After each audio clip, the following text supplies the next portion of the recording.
Mesdames, Messieurs, c'est toujours un plaisir de vous retrouver à ce 13h sur TV+. Voici le principal titre de ce magazine de cet après-midi.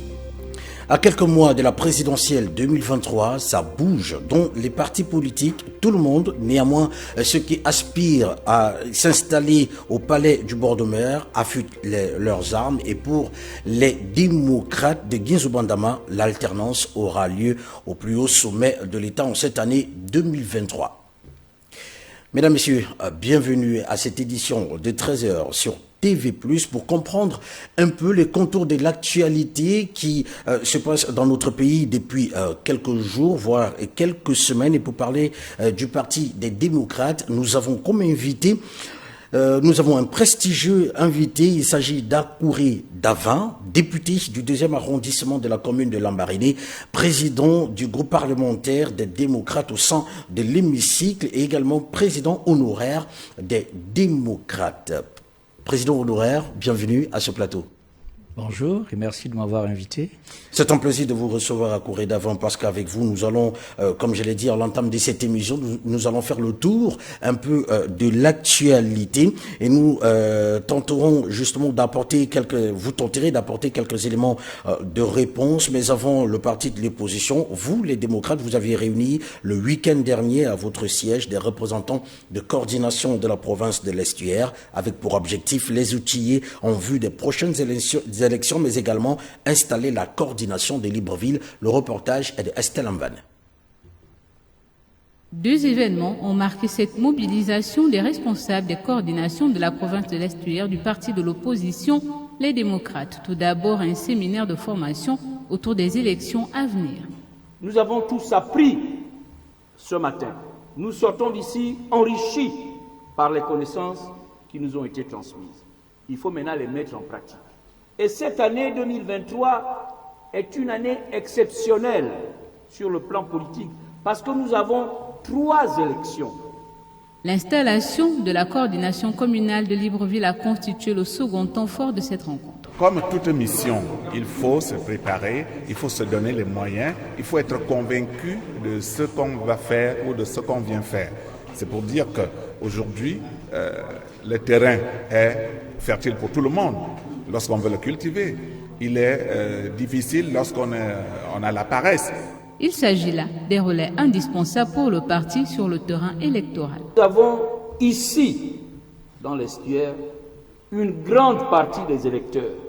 Donc votre rôle est très important. Votre rôle est capital. Parce que si nous arrivons à mobiliser suffisamment dans l'Estuaire, je crois que nous aurons presque déjà fait une grande partie du travail. L'Estuaire a constitué la 4e étape de cette dynamique de remobilisation des troupes du parti de Guinzou-Bandama après le Welentem, le Gwelolo et le Moyen-Ogooué. Un périple qui va se poursuivre dans les autres localités du pays dans les toutes prochaines semaines. Akouré Davin, vous avez suivi cet élément comme nous. C'était le week-end dernier au sein de votre siège, les démocrates. Alors, la première question, comme ça, qui me vient sur les lèvres, c'est pourquoi vous avez choisi maintenant pour installer notamment cette cellule de base de Libreville? Nous avons un programme et comme cela a été dit dans le reportage, nous avons déjà visité un certain nombre de provinces. Il faut d'ailleurs ajouter la province de l'Ogooué-Vindo qui a également été visitée. Et l'Estuaire venait donc après celle de l'Ogooué-Vindo. Nous pensons que ces cellules qui existaient déjà, ces coordinations qui existaient, avaient besoin d'un coup de pouce pour remobiliser les électeurs. Nous sommes un parti installé. Comme vous le savez, nous avons des élus nationaux et des élus locaux répandus sur notre pays, sur l'étendue du territoire. Mais à cette approche des échéances électorales, il est toujours important de réanimer, de booster et de rappeler certains principes. Et ce séminaire avait pour objectif donc de donner des outils à nos militants pour qu'ils se préparent aux échéances qui arrivent, notamment les appeler à s'inscrire sur la liste électorale, à s'occuper des documents administratifs nécessaires pour le vote et bien sûr la mobilisation autour d'eux. Alors, à Kouré-Davin, aujourd'hui, comment se porte le parti politique Les Démocrates? Je vais peut-être vous surprendre, les démocrates se portent bien. Parce qu'au-delà de ce que l'on peut voir avec le départ de certains cadres, nous avons une structure qui reste implantée. Et les départs que nous regrettons concernent 4 ou 5 cadres du parti, mais le bureau exécutif compte plus d'une vingtaine de membres. Et nous savons également qu'en dehors des membres du bureau exécutif, nous avons des militants de très grande classe, des gens qui travaillent énormément.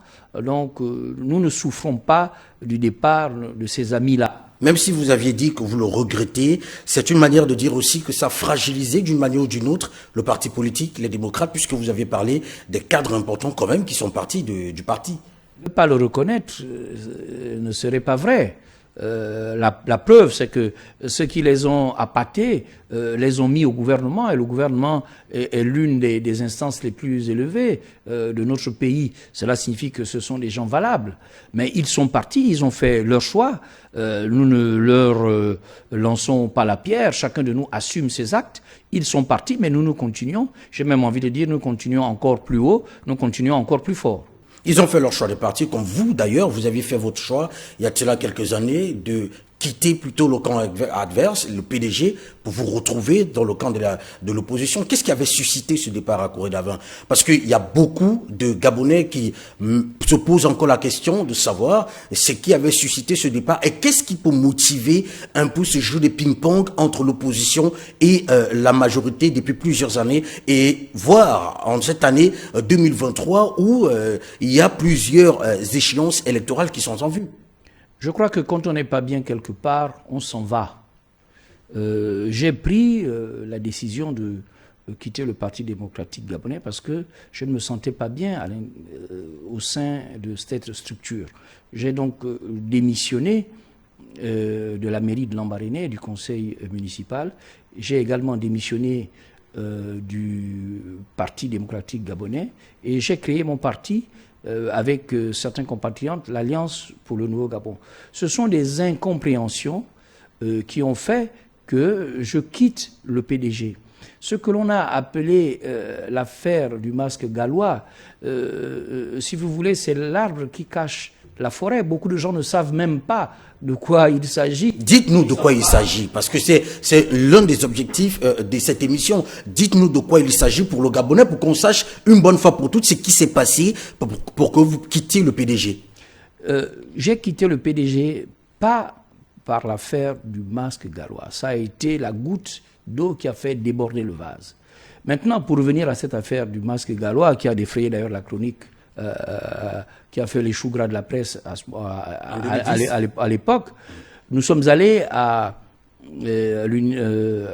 Shanghai, à l'exposition universelle, et nous avions amené des objets d'art pour présenter le Gabon à la face du monde.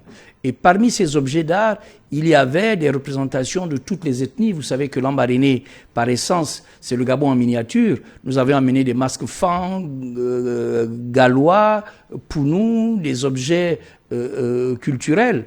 Et il s'est retrouvé que ce masque gallois a été fabriqué par quelqu'un qui est connu, qui nous l'a vendu.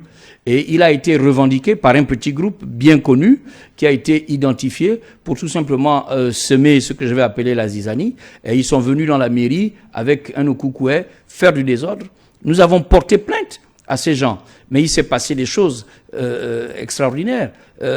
On a changé le procureur à ce moment-là, alors qu'il n'y avait pas de conseil supérieur de la magistrature. On l'a enlevé de Lambaréné parce qu'il avait décidé de mettre ces gens en prison qui étaient venus faire du désordre dans une administration. Il a été affecté à Makoukou, c'est un très haut magistrat qui est toujours en poste aujourd'hui et qui pourra donc confirmer. Et lorsque nous avons vu cette mascarade, j'ai préféré partir parce que je n'étais plus bien dans cet environnement. Donc vous comprenez que ceux qui font croire que cette affaire a été ma principale motivation de départ, je leur dis tout simplement non. Maintenant, ceux qui utilisent cet argument sont peut-être à court d'arguments valables et ils cherchent des réponses là où il n'y en a pas. Et pour parler justement de ceux qui sont à court peut-être d'éléments pour pouvoir vous déstabiliser, ou encore des personnes qui cherchent un peu de part et d'autre, il y a le nouveau Premier ministre du Gabon, Alain-Claude Bilibinze, qu'il a évoqué d'ailleurs lors de sa déclaration de politique générale, c'était au sein de l'hémicycle. Vous aviez pris part à cette déclaration de politique générale. Dans un premier temps, quel est déjà de manière globale, de manière générale, votre sentiment par rapport à cette déclaration, même si quelque part d'aucuns vous savent un peu trop critiques envers tous les gouvernements ou encore tous les premiers ministres qui sont passés faire la déclaration au sein de l'hémicycle? J'ai posé au Premier ministre des questions claires. J'ai posé au Premier ministre la question de savoir, sur les 5 000 logements annoncés par son groupe politique, 5 000 logements par an, combien ont été réalisés? Pensez-vous qu'à cette question, le masque gallois sied pour répondre à cette question? J'ai posé la question au Premier ministre. La compagnie d'aviation annoncée, où est-elle? La réponse, c'est le masque gallois. Lorsque j'ai demandé où sont, au Premier ministre, où sont les universités de Mouila, Port-Gentil et OIM, la réponse, c'est mon passage du PDG dans l'opposition. Lorsque nous pouvons continuer, je disais, l'aéroport d'Andem, la réponse, c'est qu'Akouré est parti du PDG pour l'opposition. Que le Premier ministre réponde aux questions qui intéressent les Gabonais.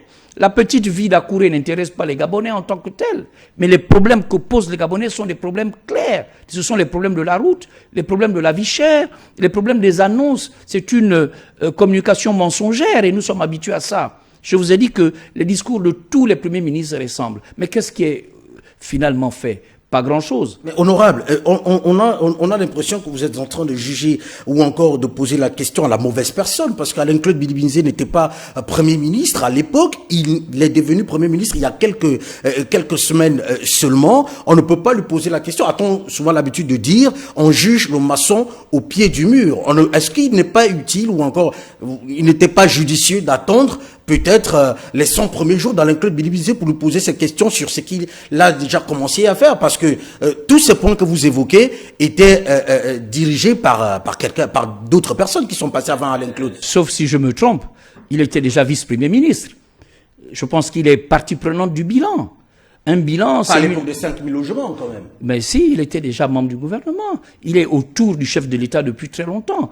Je pense que Bilibinze a fait partie des 2 derniers gouvernements précédents. Donc sa responsabilité est engagée. Lorsque vous avez une équipe de football qui perd un match, ce n'est pas sur le seul capitaine que l'on met la responsabilité. C'est sur toute l'équipe, non seulement le coach, puisqu'il a parlé du coach. Le coach a failli, le capitaine également, mais tout comme les autres joueurs. Donc je crois que lorsque nous posons la question à M. Bilibinze, et nous l'avons déjà souligné, il faisait partie des équipes gouvernementales précédentes. Donc sa responsabilité est déjà à cette époque engagée. Je vais poser une question que j'ai posée à vos prédécesseurs qui sont passés sur ce plateau, qui ont également occupé des postes importants au sein de la machine étatique. Parmi les 12 points qui forment la déclaration de politique générale d'Alain-Claude Bilibinze et son gouvernement, il n'y en a pas un seul qui a attiré votre attention et qui est susceptible d'être réalisé pour le bien-être des Gabonais? Vous savez, moi je fais le Saint-Thomas. Ça fait longtemps que je regarde l'évolution de notre politique. Vous êtes peut-être satisfait, vous en avez le droit. Certains Gabonais également sont peut-être satisfaits. Mais moi, j'émets des doutes sur les 12 travaux d'Hercule qui ont été présentés par le Premier ministre. Parce que, prenons un seul exemple. Il a été ministre de l'énergie, de l'eau. Mais écoutez, jusqu'à présent, il y a des pans entiers de la capitale qui ont toujours des coupures d'eau, qui depuis plusieurs mois ne sont pas alimentés en eau. Lorsque vous allez à l'intérieur du pays, parce que le Gabon ne se résume pas à Libreville, au moment où je vous parle, il n'y a pas d'électricité à Lambaréné. Lorsque l'on dit qu'il manque d'électricité, les pompes hydrauliques qui vont amener l'eau sont également mues par l'électricité. Donc, dès qu'il y a coupure d'électricité, il n'y a pas d'eau. À Lambaréné, à l'instant où nous réalisons cette émission, il n'y a pas d'eau, il n'y a pas d'électricité. Et ce n'est pas vrai qu'à Lambaréné, c'est vrai dans tout le Gabon. Alors, je veux bien faire plaisir aux hommes politiques en leur disant qu'ils font du bon travail, mais ce que je vois, sauf si nous ne vivons pas dans le même pays, à mon avis n'est pas bon. Et je ne vois vraiment pas dans quoi le gouvernement actuel va réussir. Moi, j'émets des doutes et comme je dis, je fais le Saint-Thomas. Lorsqu'ils l'auront fait, ils m'appelleront et je regarderai. Vous étiez maire dans la ville de Lambaréné. Qu'avez-vous fait de manière concrète et qui a contribué au bien-être des habitants de cette localité? Dites-le nous, honorable. Ce serait prétentieux de ma part de faire mon bilan. Je suis resté maire 2 ans. Vous devez le savoir parce que j'ai posé ma démission. Je suis resté maire 2 ans et ce serait vécu comme un manque de modestie en faisant le bilan. Mais la question que vous me proposez, que vous me posez est claire. Je peux vous dire, par exemple, qu'en 2 ans, j'ai fait passer le budget d'investissement de la mairie de Lambaréné de 10 millions de francs par an, vous avez bien entendu, 10 millions à 300 millions. Quand je dis que je l'ai fait passer, c'était pas mon argent, moi je n'ai pas d'argent. Mais ce sont des niches qu'il y avait qui revenaient à la mairie et que la mairie n'arrivait pas à mobiliser. L'année qui a suivi mon élection, j'ai fait passer le budget d'investissement de la mairie de Lambaréné de 10 millions à 300 millions. Que pouvez-vous faire avec un budget d'investissement de 10 millions? Même pas acheter un véhicule pour enlever des ordures. Et l'année d'après, il est passé à 300 millions. Si vous passez de temps en temps par Lambaréné, vous aurez constaté que quelques mois après mon élection, toutes les poubelles qui étaient dans Lambaréné avaient disparu. J'ai également modifié le visage de la ville en détruisant le port fluvial qui était devenu une poubelle géante, etc., etc. J'ai réaménagé le bâtiment de la mairie. Nous avons fait beaucoup de choses. Mais c'est aux autres de me juger. Ce n'est pas à moi de venir dire tout ce que j'ai fait bien, etc. Toujours est-il que c'est à vous de dresser votre bilan. Nous avons, par exemple, permis à tous les agents de la mairie d'accéder aux prestations de la CNSS, ce qui ne se faisait plus. Donc vous voyez, en 2 ans, je peux dire que nous avons essayé de faire certaines choses. Vous aviez essayé de faire certaines choses et comme d'ailleurs vous aspirez à le faire davantage au sein des démocrates, en l'absence de leur président, Guy Zoubandama a signé à résidence, vous devez le savoir, et du départ de plusieurs cadres pour rejoindre la majorité. L'honorable a si bien signifié sur ce plateau. Le parti de l'opposition, les démocrates, affiche un air très serein et reste déterminé pour les futures échéances électorales, comme nous le précise Estelle Anvan dans cet élément. Incarner le changement à la tête de l'État au lendemain de la présidentielle de 2023, c'est la détermination affichée par le parti de l'opposition, les démocrates. Un seul challenger, le Parti démocratique gabonais. Nous pouvons battre le PDG et nous allons les battre. C'est sur cette nouvelle espérance qui a vu plusieurs Gabonais payer de leur vie, arriver au sacrifice suprême, mais qui malheureusement n'ont pas pu l'atteindre. Mais moi je vous le dis, cette année, ça va changer et en août, nous serons aux affaires. Une candidature unique de l'opposition? Les démocrates y croient. Mais rien ne se fera sans Guy Zoubandama, président du parti, en dépit de ses ennuis judiciaires. Notre président est momentanément indisponible. J'utilise le mot momentanément. Donc nous avons le temps d'attendre le président de notre parti. Notre parti est un parti organisé. On ne se lève pas un jour et on est président. On est investi candidat. En fait, ce qui se passe, la qualification de la présentation à l'élection se fera le moment venu. Et le parti va investir son candidat. Mais pour l'instant, par principe, les démocrates seront présents. Mais quel sera le visage des démocrates? Nous ne le connaissons pas encore. À l'endroit des cadres de leur parti qui ont rejoint le parti au pouvoir. Mais il faut savoir qu'on ne peut pas accéder au bonheur si on ne travaille pas.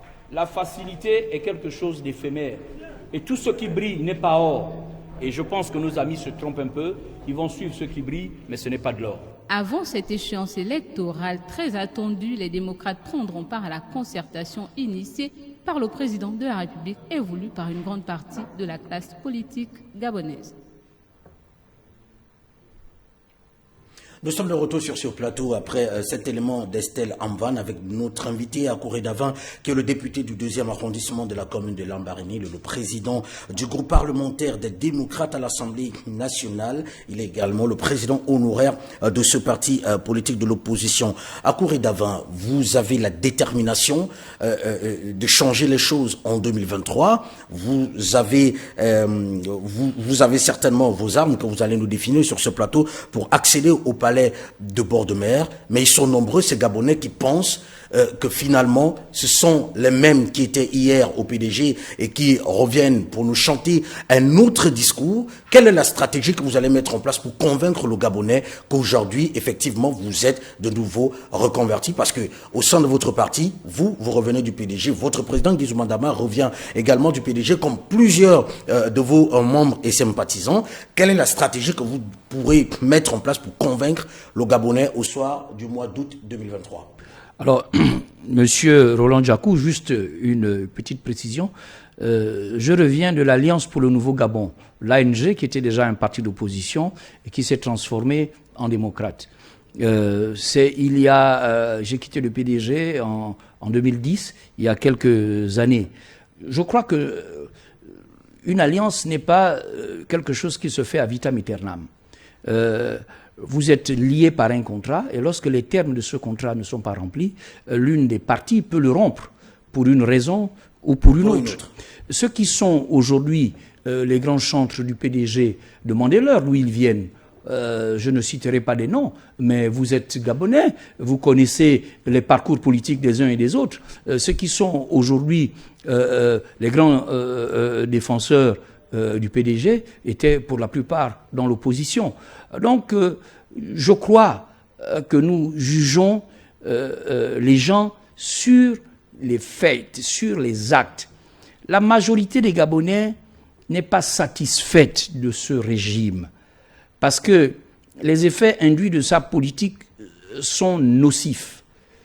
Que vous preniez la santé, que vous preniez l'éducation, que vous preniez les routes, ce bilan est fortement négatif. Et les gens veulent que ça change.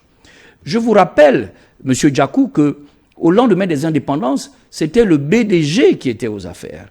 Le parti du président Léon Mba, le Bloc démocratique gabonais, qui en 1967 ou 68 est devenu PDG et donc qui, jusqu'à aujourd'hui, est au pouvoir. Et il est grand temps de pouvoir changer. Les pays qui ne changent pas leurs dirigeants se développent pas suffisamment. Vous avez vu ce qui se passe dans les autres pays. On ne peut pas faire plus de 2 mandats en dehors de certains pays africains où les gens sont des hommes forts et qui restent là très très longtemps, ou alors en dehors des monarchies où les choses sont claires dès le départ, ce sont des royautés. Et les royautés, ce n'est pas du tout, ne sont pas des républiques. Mais le Gabon n'est pas une royauté, le Gabon est une république. Et nous constatons que les Gabonais ne sont pas contents, ils le disent, ils le manifestent dans les urnes, mais le résultat des urnes ne sont pas appliqués. Mais cette fois-ci, nous disons que les Gabonais vont se mobiliser. Il ne s'agit pas d'un individu à Kouré-Davin, non. Il s'agit des Gabonais, d'une grande partie des Gabonais qui souhaitent le changement. Et je vais reprendre la métaphore que j'ai utilisée à l'Assemblée nationale. C'est une course de relais, chacun fait sa partie. Il essaye de la faire le mieux possible et passe le témoin à un autre groupe. Il faut savoir quitter les choses avant qu'elles ne vous quittent. Et aujourd'hui, les Gabonais veulent que le pouvoir quitte les affaires. Alors, à Kouré-Davin, dans le reportage, on a compris très clairement que vous irez aux élections présidentielles de 2023 et pas seulement, parce qu'il y a les législatives, il y a les locales également. Les démocrates seront bien représentés. Mais en ce qui concerne la présidentielle, vous irez avec qui comme candidat? Parce que jusqu'ici, vous n'avez pas encore fait une déclaration officielle en ce qui concerne la personne qui représentera les démocrates et qui pourra challenger Ali Bongo. Nous irons aux élections. Ça, c'est sûr. Pourquoi? Parce que l'expérience prouve que ceux qui pratiquent la politique de la chaise vide ont tort. Aujourd'hui, sur 143 députés, vous n'avez que 13 ou 14 députés de l'opposition. Parce que des consignes avaient été données à l'époque d'abstention, de ne pas aller aux élections. Et aujourd'hui, nous le regrettons. Et nous pensons donc qu'il faut aller aux élections. Nous irons aux élections présidentielles, nous irons aux élections législatives et locales pour essayer d'amener le plus grand nombre de nos partis dans l'hémicycle. Parce que c'est là-bas que se prennent les décisions. C'est la représentation du peuple. Il faut que nous soyons mieux représentés. Et à la présidentielle, le moment venu, nous dirons qui va courir sous les couleurs des démocrates. Vous savez que lorsque les équipes dans les compétitions doivent se présenter, des fois jusqu'à quelques minutes du coup d'envoi, l'équipe type n'est pas encore donnée. Donc nous n'allons pas mettre toutes nos stratégies comme ça à l'extérieur pour que nos amis en profitent pour se préparer. Le moment venu, vous aurez le visage, vous aurez l'équipe des démocrates qui va prendre part aux élections présidentielles. Alors, est-ce que l'indisponibilité momentanée de votre président Guy Zouba Dama n'est pas la raison qui explique un peu votre hésitation sur la personne qui pourra représenter les démocrates à l'élection présidentielle de 2023? Certainement, certainement, mais pas que. Quand je dis certainement, la mise à l'écart momentanée de notre président influe, bien sûr, sur le fonctionnement de notre parti, influe sur les directives qui seront données. Mais comme je vous l'ai dit, que le président Zouba soit là, c'est ce que nous souhaitons. Mais si d'aventure il n'est pas là, les démocrates seront représentés. Avant d'arriver à cette élection en août 2023, honorable Akouré Davin, il y a déjà la question du Centre gabonais des élections qui crée encore un autre remous au sein des partis politiques, que ce soit de l'opposition ou encore de la majorité, mais principalement au sein de l'opposition. Il y a d'aucuns qui estiment que les dés sont pipés dès le départ et qu'il ne faudrait pas vous laisser discret. Il y a ceux qui pensent que l'opposition déjà elle-même est disloquée. Qu'est-ce que vous dites de ça? Alors, il y va même de la définition de l'opposition. Comment définit-on l'opposition au Gabon? L'opposition se définit comme les partis qui n'appartiennent pas à la majorité présidentielle. Donc, il y a énormément de partis qui n'appartiennent pas à la majorité présidentielle, avec des idéologies qui ne sont pas identiques. Donc, l'opposition n'est pas une structure figée, bien définie. L'opposition au Gabon est multiple. Et lorsque l'on dit multiple, il y a des points de vue multiples, et souvent, certains ne regardent pas dans la même direction. Et concernant le CGE, chaque parti, bien sûr, veut être représenté. Et les directives qui sont en vigueur aujourd'hui, les candidats sont élus. Et nous attendons que le ministère de l'Intérieur organise ces élections et nous aurons au finish qui finalement sera retenu. Donc ce sont des élections qui se passent à l'intérieur de la famille de l'opposition et ces élections nous donneront bien sûr des résultats qui vont s'imposer à tous. Avant la dissolution de des personnes qui dirigeaient le CGE, il y avait à la tête de la vice-présidence de ce centre gabonais des élections un membre des démocrates. D'abord, comment vous aviez accueilli le fait que la Cour constitutionnelle avait dissous le CGE et quel bilan faites-vous en tant que parti qui était aux commandes au centre gabonais des élections? D'abord, les démocrates n'étaient pas aux commandes. Pour ne pas le citer, c'est M. Bibalou, au magistrat, qui était le président du CGE. Donc ce n'est pas les démocrates. Mais au poste de vice-président, il y avait un démocrate. Mais bien sûr, au poste il y avait un démocrate qui a fait son travail le mieux. C'est une femme, donc le mieux qu'elle a pu. Et elle avait été élue. Donc je crois qu'il ne faut pas confondre les choses. Lorsque une élection s'impose et qu'elle a lieu, les résultats s'imposent également à nous. On ne peut pas reprocher à quelqu'un qui a été désigné après une élection d'être aux affaires. Bon, pour l'instant, nous n'avons pas encore les résultats, mais attendons qu'il y ait des élections et on verra s'il y a des changements. Et on pourra peut-être faire des remarques à ce moment-là. Le Premier ministre Alain-Claude Bilibinze et son gouvernement, les leaders de l'opposition et de la société civile, ont religieusement écouté ce dimanche 29 janvier. Vous êtes certainement au courant, peut-être que vous y étiez d'ailleurs, on va en parler. Le discours des évêques est important essentiellement sur le climat sociopolitique et électrique du Gabon à quelques mois des échéances électorales. Le clergé a invité les chrétiens à s'engager pour la vérité, la justice et la paix, à s'inscrire massivement sur la liste électorale. Le reporter...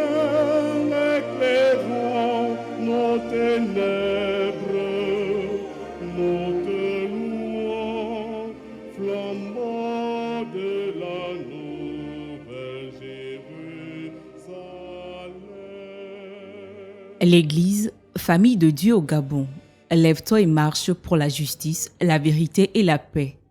Cette citation du pape Jean-Paul II lors de son passage au Gabon en 1982 est revenue à plusieurs reprises comme un élément essentiel dans le message des évêques au peuple gabonais. Qui comprendre, ce reste une invitation aux chrétiens du Gabon à se lever, à se révolter lors des prochaines consultations électorales. L'âme est pétrie par son passé, mais il vit et chemine aujourd'hui en regardant vers l'avenir. Conscients de notre parcours, nous réaffirmons qu'il est possible de trouver des chemins d'espérance en instaurant un dialogue entre les membres des composantes religieuses, sociales, politiques, économiques, culturelles et scientifiques. Sur sa calme tonalité habituelle, empreinte de sagesse et de paternalisme, le message de l'Église catholique a brossé un tableau alarmant du Gabon. Le même que dressent depuis des années les leaders de l'opposition et de la société civile gabonaise, sans jamais être écoutés par le pouvoir. La saine et bonne politique est une voie inlassable de conception, de recherche et de réajustement des voies constructives de la société aux différents niveaux de la vie sociale. Cela grâce à l'amour social. L'amour social est une force capable de susciter de nouvelles voies pour affronter les problèmes du monde d'aujourd'hui et pour renouveler profondément de l'intérieur les structures, les organisations sociales, les normes juridiques. Le message tant attendu était une sorte de cri d'alerte sur les questions d'ordre social, sur l'élection présidentielle à venir et sur la situation sociopolitique du Gabon. L'élection présidentielle prévue cette année au Gabon approche inexorablement. La situation sociopolitique dans notre pays présente quant à elle des signes d'inquiétude et quelques espoirs. Vu les attentes qui se cristallisent autour de l'élection présidentielle 2023 et les enjeux pour le futur de notre nation, nous, évêques du Gabon, demandons le respect du vote des citoyens. Nous invitons les populations à la vigilance durant les différentes campagnes électorales. Dans le contexte décrit, les évêques du Gabon appellent tous les chrétiens à un engagement social et politique pour la vérité, la justice et la paix. Il les invite à faire preuve de solidarité durant les prochaines élections, non sans appeler la classe politique à un sursaut moral et spirituel.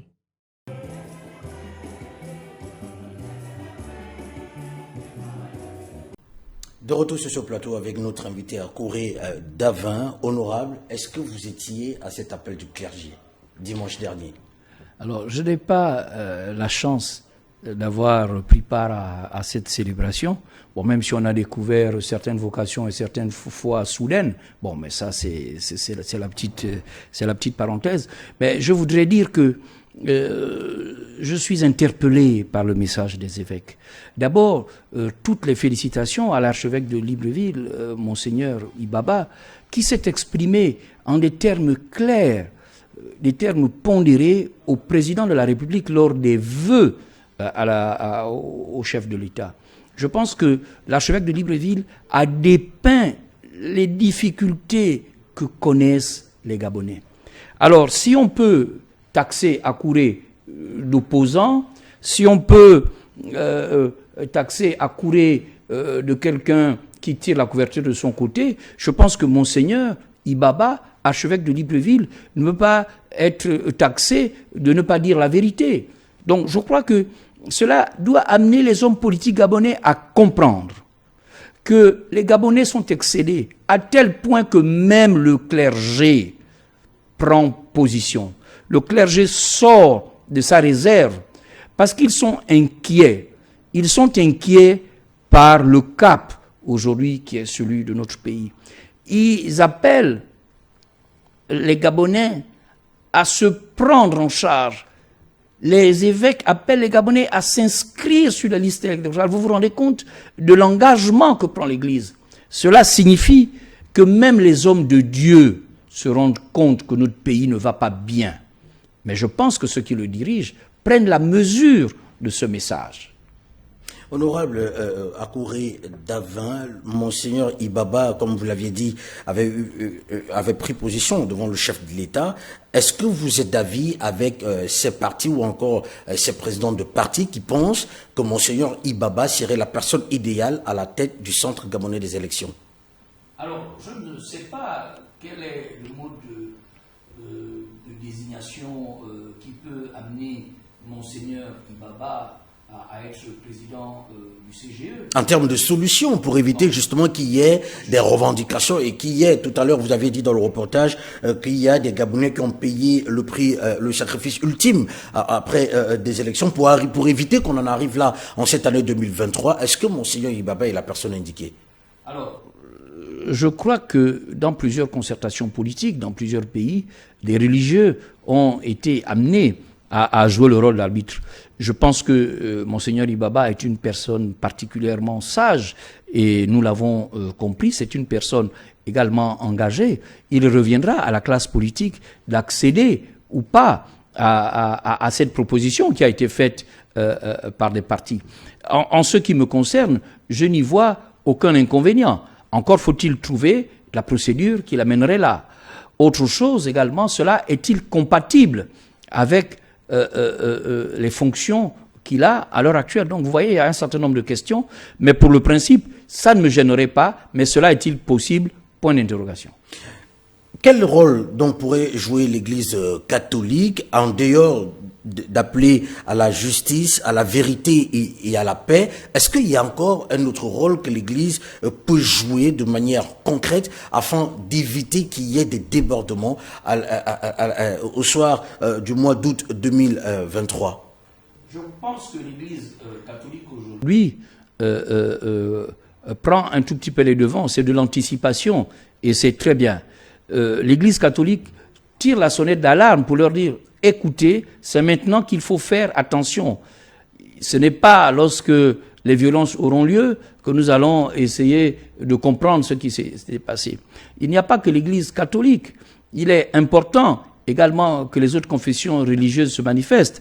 Bon, il faut dire qu'à la présidence, Monseigneur Ibaba avait parlé au nom de toutes les confessions religieuses. Donc, je crois comprendre que ce qui a été dit engage toutes les confessions religieuses. Donc, les autres religions également doivent attirer l'attention de leurs fidèles, doivent faire en sorte que les fidèles de ces chapelles religieuses s'inscrivent, s'impliquent, mais je crois que au-delà de ce rôle d'interpellation, ce rôle de vigie, il me paraît difficile à ce que les églises s'engagent un peu plus. Mais nous avons vu ailleurs des hommes d'église qui ont été candidats à des élections, qui ont été engagés dans les structures qui manageaient les élections au Gabon, pourquoi pas? Donc c'est à nous de voir quelle place pouvons-nous donner à cette élite religieuse. Nous avons une concertation qui est annoncée par le chef de l'État. Peut-être que ces responsables religieux pourraient être un peu la zone tampon entre les différents camps politiques qui seront les uns face aux autres. Une dernière question très rapidement, monsieur l'honorable député Akouré Davin. Vous avez parlé de cette concertation politique qui a été acceptée finalement par Ali Bongo le soir du 31 décembre dernier lors de son traditionnel discours à la nation. Les démocrates seront-ils à cette concertation politique? Nous en avons pris acte et nous l'avons dit. Une chose est d'annoncer une concertation politique, mais quels sont les objectifs? Il faut également on doit se poser la question de savoir quelle va être la valeur juridique des actes issus de cette concertation. Les décisions auront quel poids? Les décisions qui vont être prises qui seront issues de cette concertation politique seront-elles directement applicables? Voilà donc un certain nombre de questions, à mon avis, préalables à cette concertation. La deuxième chose, ça va être la représentativité. Quel sera le format? Je crois que ceux qui vont organiser cela, et nous l'avons déjà entendu, sont en train d'y réfléchir, et les démocrates donneront leur point de vue. Merci à vous, Akouré Davin. Nous rappelons que vous êtes le député du 2e arrondissement de la commune de Lambaréné, président du groupe parlementaire des démocrates au sein de l'hémicycle. Vous êtes le président honoraire des démocrates. Vous étiez notre invité en ce début d'après-midi. Merci à vous d'être venu. C'est moi qui vous remercie. Je voudrais vous féliciter pour le travail que vous faites, parce que la presse, pour moi, n'est pas le 4e pouvoir. La presse, c'est le pouvoir. Et je pense que vous avez l'obligation de nous éclairer. Et nous sommes tout à fait disposés à répondre à vos invitations pour que nos compatriotes, aujourd'hui, comprennent quels sont les véritables enjeux. Et les journalistes que vous êtes des experts en communication. Et je crois que vous avez aussi le devoir, en tant que citoyen gabonais, de présenter les choses sans trop avoir peur du candidaton, ou surtout ne pas avoir peur de se retrouver malmené parce que vous avez dit la vérité. Donc je vous souhaite d'être des gladiateurs de la vérité dans notre pays, parce que les Gabonais suivent la presse, et nous espérons que cette presse gabonaise, comme vous l'êtes aujourd'hui, vous saurez nous montrer la voie. Merci une fois de plus, Akouré Davin, honorable Akouré Davin. Merci également à vous, chers téléspectateurs, d'être restés devant vos petits écrans. On va se retrouver certainement demain avec un autre thème et pourquoi pas d'autres invités pour vous permettre de mieux comprendre l'actualité. Nos programmes se poursuivent partout où vous êtes sur nos réseaux sociaux, Facebook, Twitter, YouTube, Instagram. À demain, 13h.